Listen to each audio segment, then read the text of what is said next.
কত কিছুই না ঘটে, কত ঘটনাবহুল জীবন মানুষের হয়। মানুষের একক জীবনই যখন ঘটনাবহুল হয়, তখন সেটা যদি রাষ্ট্র কিংবা সমাজ ব্যবস্থার দিকে তাকানো যায়, রাজনীতির দিকে তাকানো যায়, তাহলে সেটা আরও বেশি ঘটনাবহুল হয়, আরও বেশি আলোচনা মুখর হয়। তেমনি ঘটনাবহুল বাংলাদেশের রাজনীতি এবং বাংলাদেশের সরকার। বাংলাদেশের বর্তমান অন্তর্বর্তীকালীন সরকার নিয়ে যখন আলোচনা চতুর্দিকে চলছে, ছাত্র সমন্বয়কদের দল গঠন নিয়ে যখন আলোচনা চতুর্দিকে চলছে, সেই দল কিংস পার্টি হচ্ছে কিনা, সরকারের সহযোগিতায় তৈরি হচ্ছে কিনা, সেই আলোচনা যখন তুঙ্গে উঠেছে, ঠিক তখন সরকার প্রধান নিজেই স্বীকার করে নিলেন যে এই দল গঠনে সরকার সহযোগিতা করছে এবং তিনি নিজে সহযোগিতা করেছেন, তিনি নিজে উৎসাহ দিয়েছেন। ডক্টর ইউনূস সম্পর্কে যখন এই ব্যাপারগুলো চলছে, তখন অন্যদিকে আমেরিকায় ডোনাল্ড ট্রাম্পের অফিসিয়াল যে এক্স হ্যান্ডেল, সেই এক্স হ্যান্ডেল থেকে বাংলাদেশ সম্পর্কে একটা চমকপ্রদ বাক্য লেখা হয়েছে। বাংলাদেশ এবং বাংলাদেশের রাজনীতি, ডক্টর ইউনূস, শেখ হাসিনা, সেই ব্যাপারে ডোনাল্ড ট্রাম্পের যে আগ্রহ, সেটার পুনরাবৃত্তি বোধহয় ঘটল। পুনরায় সেই আগ্রহের ব্যাপারটা স্পষ্ট হয়ে গেল। কি ঘটছে সব মিলিয়ে সেই আলোচনাই করবে এই ভিডিওতে। থাকবেন পলিটিক্স টিভির নিয়মিত আয়োজনে।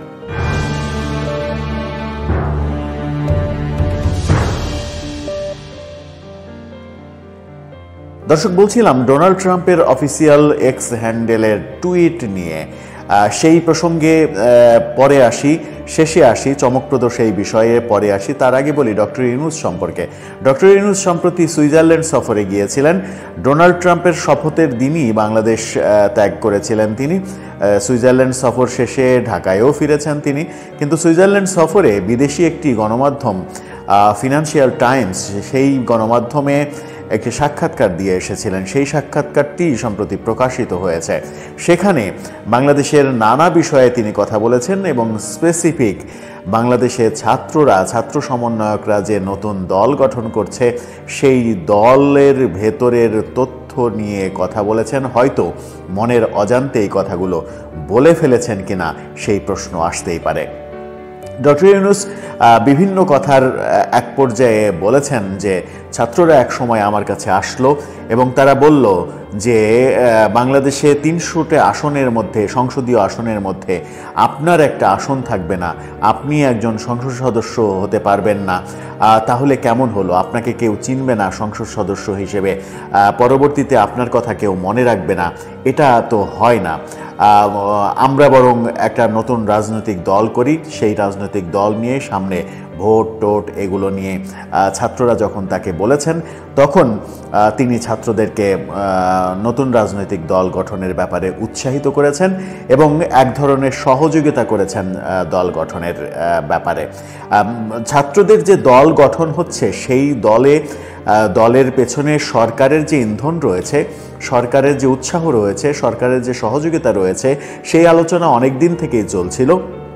বিএনপি, আওয়ামী লীগ সহ বিভিন্ন দল সেই অভিযোগ করছিল। এবার ডক্টর ইউনূস নিজেই অভ্যন্তরের গোপন কথাটা ফাঁস করে দিলেন। তিনি বললেন এই দল গঠনের পেছনে তার উৎসাহ রয়েছে, তার উৎসাহেই এই দলটা গঠিত হচ্ছে, তৈরি হচ্ছে। শেষ পর্যন্ত যে দলটা গঠন হচ্ছে, সেই দলে ডক্টর ইউনূসও অন্তর্ভুক্ত হবেন কিনা, তার একটা সংসদীয় আসন থাকবে না, এই ব্যাপারটা প্রতিষ্ঠিত করার জন্য তিনি একটা সংসদীয় আসনের জন্য লড়বেন কিনা, সেটা অবশ্য ভবিষ্যতই বলে দেবে। কিন্তু তার আগে তিনি যে গোপন কথাটা ফাঁস করে দিলেন, হয়তো ফাঁস করতে চাননি, মনের অজান্তেই কথাটা চলে এসেছে। বিদেশি গণমাধ্যমের সঙ্গে কথা, বিশেষ করে গণমাধ্যমের সঙ্গে কথা বলার সময় তিনি সহজ সরলভাবে অনেক কিছু বলতে চান, অনেক কিছু স্বীকার করতে চান, কিন্তু সেগুলোই যে বুমেরাং হয়ে যায়, সেটা তিনি হয়তো পরবর্তীতে সেই সাক্ষাৎকারটি দেখার পরে হয়তো বোঝেন। যেমন কয়েকদিন আগে বাংলাদেশের একটি গণমাধ্যম তার সাক্ষাৎকার নিল, নুরুল কবিরের সঙ্গে সাক্ষাৎকারে তিনি তার অসহায়ত্ব প্রকাশ করলেন। তারা যে পারছেন না, সরকার চালাতে পারছেন না, সরকার চালানোর যে অভিজ্ঞতা নেয়, তিনি যে ব্যর্থ, অকপটে সেটা স্বীকার করে নিলেন এবং তারপর থেকে প্রচণ্ড সমালোচনার মুখে পড়েছেন তিনি। এবার বিদেশি গণমাধ্যমে ছাত্রদের দল গঠন নিয়ে যে স্বীকারোক্তিটা তিনি দিলেন। দল গঠনের পেছনে তার উৎসাহ রয়েছে, তার ইন্ধন রয়েছে, তার সহযোগিতা রয়েছে, এবং ছাত্ররা যে তাকে বলেছিল যে আপনার একটা আসন থাকবে না, আপনি একজন সংসদ সদস্য হবেন না, এটা কি হয় নাকি? এই যে ভেতরের তথ্যটা গণমাধ্যমে তিনি প্রকাশ করে দিলেন, তার মাধ্যমে এটা প্রতিষ্ঠিত হলো ছাত্ররা যে দল গঠন করতে যাচ্ছে সেই দল সরকারের সহযোগিতাতেই গঠিত হচ্ছে। এটা প্রকাশিত হওয়ার পরে আর এই সরকারের নিরপেক্ষতা থাকে কিনা, কিংবা আগামী নির্বাচন হলে এই সরকারের অধীনে যদি নির্বাচন হয় তাহলে সেই নির্বাচন আদৌ নিরপেক্ষ নির্বাচন হবে বলে কি আপনার কিংবা আমার মনে হওয়ার কোনো কারণ রয়েছে? যেখানে দল গঠনেই সরকার সহযোগিতা করছে, সেখানে নির্বাচনে সরকার তো সহযোগিতা করবেই, এটাই স্বাভাবিক। সুতরাং এই সরকারের অধীনে আগামী নির্বাচন আর নিরপেক্ষ হওয়ার কোনো কারণ থাকতে পারে না। যে কথাটা মির্জা ফখরুল ইসলাম কদিন আগেই বলেছিলেন, সেটাই বোধহয় সত্য হতে চলেছে। ডক্টর ইউনূস যখন বিদেশি গণমাধ্যমে এই সাক্ষাৎকার দিলেন, তখন গতকালকে আমরা দেখলাম ডোনাল্ড ট্রাম্পের যে অফিসিয়াল এক্স হ্যান্ডেল, সেই অফিসিয়াল এক্স হ্যান্ডেল থেকে দুটো ছবি সহ একটা পোস্ট করা হয়েছে। সেই দুটো ছবিতেই দেখা যাচ্ছে জো বাইডেনের সঙ্গে ডক্টর ইউনূস, একটাতে হাস্যোজ্জ্বল দুজন, আর একটাতে জো বাইডেন ডক্টর ইউনূসকে চুম্বন করছেন, এরকম একটা আলিঙ্গনের ছবি দিয়ে লেখা হয়েছে big news coming from Bangladesh, stay tuned. বড় সংবাদ বাংলাদেশ থেকে আসছে, যুক্ত থাকুন আমাদের সঙ্গে, এমনটা লেখা হয়েছে। যদিও এটা ডোনাল্ড ট্রাম্পের ব্যক্তিগত এক্স হ্যান্ডেল না, ডোনাল্ড জে ট্রাম্প আপডেট নামের একটা এক্স হ্যান্ডেল, যেটা তার অফিস থেকে ব্যবহার করা হয় বলেই আমরা বিভিন্ন সময় আলোচনায় দেখে আসছি, জেনে আসছি। সেই এক্স হ্যান্ডেল থেকে এরকম একটা পোস্ট করা হলো, যে পোস্টে বাংলাদেশ থেকে বড় সংবাদ আসছে বলা হলো। বাংলাদেশ থেকে কি বড় সংবাদ আসছে, বাংলাদেশে কি বড় সংবাদ তৈরি হচ্ছে? ডক্টর ইউনূসের ছবি দিয়ে, জো বাইডেনের ছবি দিয়ে যে পোস্টটা করা হলো, তার মিনিং কি দাঁড়াচ্ছে? শেষ পর্যন্ত বাংলাদেশের রাজনীতিতে কি ঘটতে যাচ্ছে?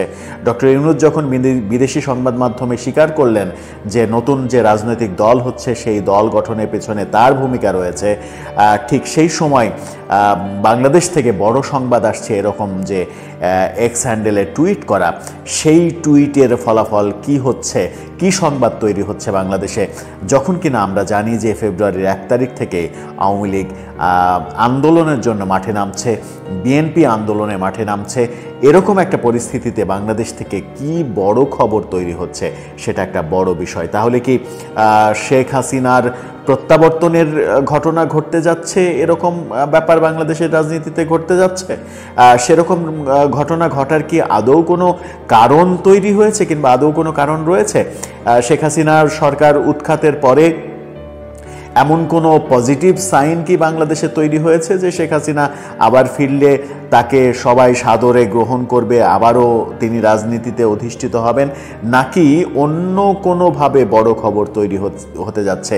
বড় খবর কি এটা যে ডক্টর ইউনূস সরকার পদত্যাগ করছেন, নতুন সরকার গঠিত হতে যাচ্ছে, ডোনাল্ড ট্রাম্প ডক্টর ইউনূস সরকারের প্রতি যে আশীর্বাদ, সেই আশীর্বাদ, জো বাইডেনের যে আশীর্বাদ, সেই আশীর্বাদ তুলে নিচ্ছেন, ফলে ডক্টর ইউনূস সরকার বিপাকে পড়ে পদত্যাগ করতে যাচ্ছে সব উপদেষ্টা সহ? সেরকম ঘটনা কি ঘটতে যাচ্ছে? যখন আমরা গতকালকেই জেনেছি 3 জন উপদেষ্টা পদত্যাগ করতে যাচ্ছেন, 2 জন ফেব্রুয়ারির 15 তারিখের মধ্যে, আর একজন জুন পর্যন্ত থাকবেন। জুন পর্যন্ত থেকে ছাত্রদের রাজনৈতিক দল গঠনে বোধহয় আরেকটু কর্মকাণ্ড করে তারপরে তিনি পদত্যাগ করবেন। এই খবর যখন গতকালকে আমরা পেয়েছি, তখন ডক্টর ইউনূস সরকার পুরোটাই কি পদত্যাগ করতে যাচ্ছে, এরকম বড় খবর আসছে, নাকি অন্য কিছু? আপনার মতামত জানিয়ে লিখতে পারেন আমাদের কমেন্ট বক্সে।